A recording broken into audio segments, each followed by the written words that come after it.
নমস্কার, সকলকে স্বাগত জানিয়ে আজকে ব্লগটা শুরু করছি। ব্লগটি যে যেখান থেকে দেখছেন আশা করি সবাই ভালো আছেন। আজ শেয়ার করব মাছের মাথা দিয়ে মুগ ডাল, একটি বাঙালি ট্রেডিশনাল বা ঐতিহ্যবাহী পদ। ভাজা মুগ ডাল এবং মাছের মাথা দিয়ে তৈরি হওয়া এই সুস্বাদু পদটি বাঙালির প্রায় প্রতিটি ঘরেই তৈরি হয়। এতে থাকা পুষ্টিগুণের জন্য এবং এর অতুলনীয় স্বাদের জন্য বাঙালিরা প্রায় এই পদটি খেতে বেশি পছন্দ করেন। গ্যাস ওভেনে একটি কড়াই বসিয়ে কড়াইটা হালকা গরম হলে তাতে হাফ কাপ মুগ ডাল, সোনা মুগ ডাল হলে ভালো হয়, সোনালি হওয়া পর্যন্ত ভেজে নিয়ে কিংবা ডাল থেকে একটা ভাজা গন্ধ বের হলে ডালগুলিকে একটা পাত্রে তুলে রেখে ডাল ঠান্ডা হলে তাকে ধুয়ে পরিষ্কার জলে সেদ্ধ বসিয়ে দিয়েছি।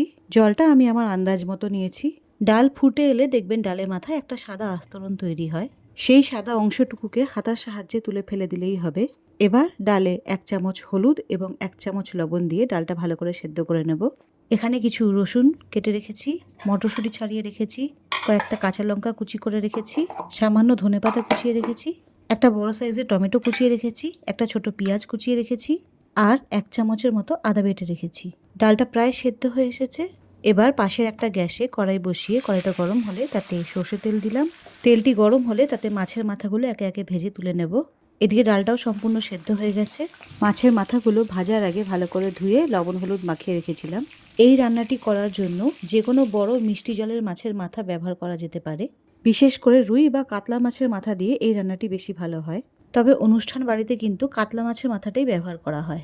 কাতলা মাছ হলো একটি সুস্বাদু মিষ্টি জলের কার্প জাতীয় মাছ, এতে স্বাদটা আরও বেশি বাড়ে।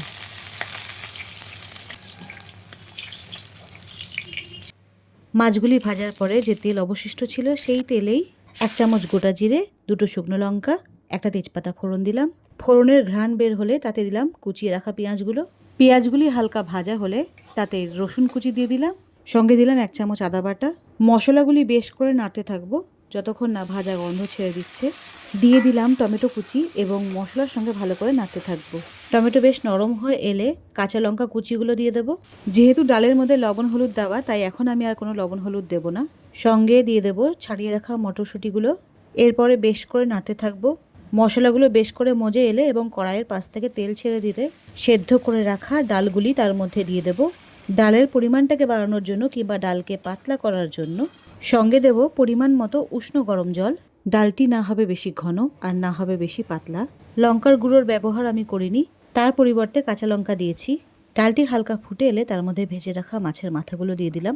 একটু নাড়িয়ে চাড়িয়ে বেশ খানিকক্ষণ ফুটিয়ে নেব। মাছের মাথাগুলি বেশ সেদ্ধ হয়ে এলে খুন্তির সাহায্যে তাদের চেপে চেপে ভেঙে দেব। বেশি ভাঙবো না, নাহলে গুঁড়ো গুঁড়ো হয়ে যাবে। 2 টুকরো করব। এই সময় একটু দেখে নেব লবণ ঠিক আছে কিনা।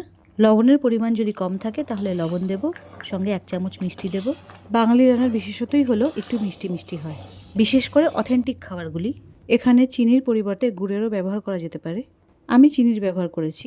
সবশেষে দেব হাফ চামচেরও কম গরম মশলার গুঁড়ো, সঙ্গে দেব 1 চামচ ঘি। গরম মশলার গুঁড়ো এবং ঘি ডালের সঙ্গে মিশিয়ে 5 মিনিট ফুটিয়ে নেব। নামানোর আগে 4-5টা কাঁচা লঙ্কা চিড়ে দিয়ে দেবো ডালের উপর থেকে এবং কুচিয়ে রাখা ধনেপাতাগুলি উপর থেকে ছড়িয়ে দেব। আমাদের মাছের মাথা দিয়ে ডাল একেবারে তৈরি। আর কিছুক্ষণ ফুটিয়ে নামিয়ে গরম গরম পরিবেশন করব। রান্নাটি কেমন হয়েছে অবশ্যই কমেন্টে জানাবেন। ভিডিওটি ভালো লাগলে অবশ্যই একটা লাইক করবেন, চ্যানেলটাকে সাবস্ক্রাইব করবেন। অনেক অনেক ভালো থাকবেন। নমস্কার।